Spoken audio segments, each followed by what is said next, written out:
ഇടുക്കി ചിന്നക്കനാലിലെ വീണ്ടും കാട്ടാന ആക്രമണം ഉണ്ടായിട്ടുണ്ട്. 301 കോളനിക്ക് സമീപം വയൽപ്പറമ്പിൽ ഐസക്കിന്റെ വീട് ചക്കക്കൊമ്പനാണ് ആക്രമിച്ചത്. ജയനസ് രാജു ഉണ്ട് നമുക്കിപ്പം. ജെയിൻ, ഇന്നും ഉണ്ടായി കാട്ടാന ആക്രമണം, എന്തൊക്കെയാണ് വിവരങ്ങൾ?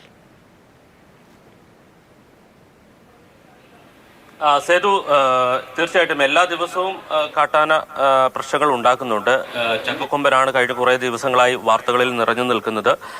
ഇന്നലെയും മറ്റന്നാളും ഒക്കെ സിംഗണ്ടത്തായിരുന്നു ഉണ്ടായിരുന്നത്. പക്ഷേ ഇന്നലെ രാത്രിയോടുകൂടി 301 കോളനി ഭാഗത്തേക്ക് എത്തുകയും അവിടെ ഒരു വീടിന്റെ ഷെഡ് നിർമ്മിച്ച ഭാഗം തകർക്കുകയും ചെയ്തിട്ടുണ്ട്. രാത്രി 9 മണിക്കാണ് ഈ സംഭവം ഉണ്ടായത്.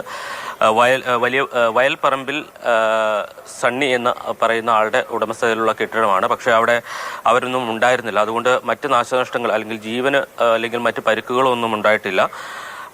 ഇപ്പോൾ 301 ട്രാൻസ്ഫോമർ ഭാഗത്ത് ചക്കക്കൊമ്പൻ നിലയുറപ്പിച്ചിട്ടുണ്ട് എന്നുള്ളതാണ് ഏറ്റവും ഒടുവിൽ ലഭ്യമാകുന്ന വിവരം. ഈ 301 കോളനി എന്ന് പറയുന്നത് ആനയിറങ്കൽ ഡാമിന്റെ കാച്ച്മെന്റ് ഏരിയയിൽ വരുന്ന ഒരു സ്ഥലമാണ്. ഡാമിൽ വെള്ളം കുറഞ്ഞിട്ടുണ്ട്. അതുകൊണ്ട് തന്നെ ആനകൾ കൂടുതലും വെള്ളം കുടിക്കുന്നതിനായി ഈ ഭാഗത്തേക്ക് എത്തുന്നു എന്നുള്ളതാണ്. അതുകൊണ്ട് തന്നെ ഇവിടെ വലിയ ജാഗ്രത ആവശ്യമുള്ള ഒരു സമയമാണിപ്പോൾ.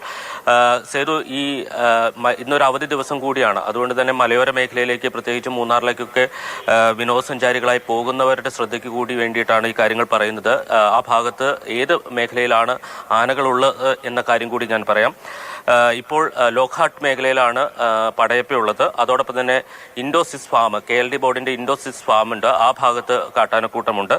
കൂടാതെ ഗോവിന്ദൻകാട് എന്ന് പറയുന്ന പ്രദേശത്ത് കാട്ടാനകളുണ്ട്. അത് പെട്ടെന്ന് ജനവാസ മേഖലയല്ല, വലിയ എസ്റ്റേറ്റുകളുള്ള മേഖലയാണ്. ആനയിറങ്കൽ ഡാമിന്റെയും കൊച്ചി ധനുഷ്കോടി ദേശീയപാതയുടെയും മുകൾ ഭാഗത്ത് വരുന്ന മേഖലയാണ്. അതോടൊപ്പം തന്നെ Kallar factory division, Lakshmi south, Nayamakkad, Pettimudi, ഈ മേഖലയിലെല്ലാം കാട്ടാനകളുണ്ട് എന്നുള്ളതാണ് വനംവകുപ്പ് നൽകുന്ന ഒരു വിവരം. എന്തായാലും ആ ഭാഗത്തുകൂടിയൊക്കെ യാത്ര ചെയ്യുമ്പോൾ ജാഗ്രത കൂടി പാലിക്കണം എന്ന് കൂടി സൂചിപ്പിക്കുന്നു.